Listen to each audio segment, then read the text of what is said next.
وہابی کسے کہتے ہیں؟ حیرت کی بات ہے کہ اتنا عرصہ لاہور میں رہتے وہابی کو آپ نہیں جانتے۔ اصل میں ایک شخص تھا کوفے کا رہنے والا جس کا نام عبد الوہاب تھا۔ عبد الوہاب کے یہاں ایک لڑکا پیدا ہوا اور عبد الوہاب نے اس لڑکے کا نام محمد رکھا۔ یہی وہ شخص تھا کہ جس نے پڑھنے لکھنے کے بعد میں لوگوں کو گمراہی کی جانب اس نے ترغیب دلائی۔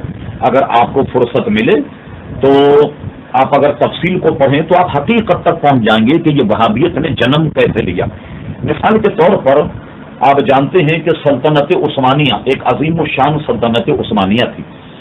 جب برٹش گورنمنٹ کی ٹوٹ پھوٹ شروع ہوئی تو انہوں نے برطانیہ نے کیا کیا کہ اپنی ایک نو آبادیاتی منسٹری قائم کی، اور اپنی اس منسٹری میں بے شمار جاسوسوں کو مسلمانوں کی تباہ اور مسلمانوں کی سلطنتوں کو تباہ کرنے کے لیے انہوں نے دنیا کے ہر شہر میں بھیجا۔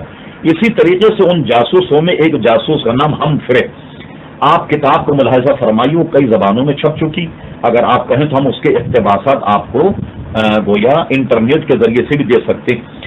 ہمفرے نے اپنے اعترافات میں جو اس نے مظالم ڈھائے، مسلمانوں کی کیسے جاسوسی کی، سلطنت اسلامیہ کو کیسے توڑا، کیسے اس نے عربی پڑھی، کیسے اس نے استنبول میں رہ کر ایک شیخ سے ترکی زبان سیکھی، اس کو اگر آپ پڑھیں تو اس نے بڑی تفصیل سے لکھا کہ میں عراق گیا اور عراق میں میری ملاقات محمد بن عبد الوہاب سے ہوئی۔ میں نے محمد بن عبد الوہاب پر یہ گفتگو کی کہ شراب جو ہے وہ حرام نہیں، اور میں نے اس کو قرآن مجید اور حدیث سے یہ ثابت کر دیا کہ شراب حرام نہیں، اور اس کو میں نے شراب پلائی۔ شراب پلانے کے بعد پھر میں نے اس کو ایک نئے جال میں پھانسا اور میں نے اس سے کہا کہ یہ بتاؤ کہ متا جائز ہے یا نہیں۔ محمد بن عبد الوہاب نے کہا کہ متا تو حرام۔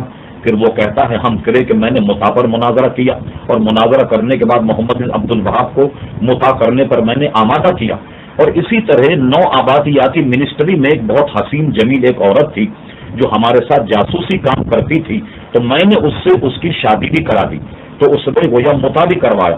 اس طریقے سے پھر وہ کہتا ہے کہ میں نے اس کے ذہن میں یہ بات ڈالی کہ تم بہت بڑی اسکالر ہو اور اللہ تبارک و تعالیٰ نے کسی عظیم کام کے لیے تم کو پیدا کیا، اور اس نے کہا میں نے اس کو یہ جھانسا دیا کہ تم ایسے ہو جیسے امیر المومنین حضرت عمر رضی اللہ تعالیٰ عنہ ہیں، اور اس طریقے سے غبارے نے ہوا بھرنے کے بعد انگریزوں نے اس کو نجد کی سرزمین پہ لا کر استعمال کیا۔ اس کی کتاب قدیمی بھی ہمارے پاس موجود ہے اور آج کل جو چھپتی وہ بھی موجود ہے، جس کا نام کتاب التوحید۔ کتاب التوحید اگر آپ ملاحظہ فرمائیں تو اس نے اپنی جماعت کے علاوہ تمام دنیا کے مسلمانوں کو کافر کہا، یہاں تک کہ وہ اتنا انتہا پسند تھا کہ کسی عورت کو جو سنی ہوتی اس کو کہتا کہ تم وہابی بن جاؤ، جب وہ وہابی بن جاتی تو اس کا سر مونڈ دیتا، کہتا کہ یہ اس کے زمانے جاہلیت کے بعد۔ اس سے اس کی انتہا پسندی کا اندازہ لگائیے۔ علامہ ابن عابدین ابن شامی جن کی فتوی کی کتاب ابن شامی سے کوئی دارالفتاوی مستغنی نہیں ہو سکتا، علامہ شامی نے اپنے مقدمے میں بھی اس کا ذکر فرمایا۔ ایک مشہور حدیث ہے کہ نبی کریم صلی اللہ علیہ وسلم مال غنیمت تقسیم فرما رہے، ایک کمبخت منافق کھڑا ہوا اور اس نے یہ اپنے تئیں دیکھا کہ مجھے شاید کم مال ملا، وہ کہنے لگا اے محمد صلی اللہ علیہ وسلم عدل کیجیے عدل کیجیے۔ حضور نے فرمایا کمبخت میں اگر عدل نہ کروں تو ہے کوئی دنیا میں عدل کرنے والا؟ حضرت عمر رضی اللہ عنہ اس پر تلوار سوت لی، کہا حضور ماروں اس کی گردن؟ آپ نے فرمایا نہیں، اس سے قوم پیدا ہوگی جو قرآن پڑھے گی مگر قرآن اس کے حلقوں کے ان کے حلق کے نیچے سے نہیں اترے گا۔ انوار احمدی ایک بڑی مشہور کتاب ہے، حیدرآباد دکن کے ایک بہت بڑے عالم تھے حضرت علامہ مولانا انوار اللہ صاحب فاروق رحمت اللہ تعالی علیہ، اس کتاب پر حاجی امداد اللہ مہادیر مکی رحمت اللہ علیہ کا حاشیہ۔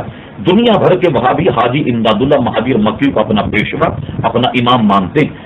انوار احمدیہ پر حاجی امداد اللہ کی تقریر ہے اور اس میں مولانا انوار اللہ صاحب نے لکھا کہ جس شخص پر حضرت عمر رضی اللہ عنہ کے قتل کرنے کے لیے تلوار سوتی تھی اسی کی اولاد سے محمد بن عبد الوہاب پیدا ہوا، اور اس لیے چونکہ وہ ابن عبد الوہاب کہلاتا تھا لہذا اس کے ماننے والے کو لوگ وہابی کہنے لگ گئے۔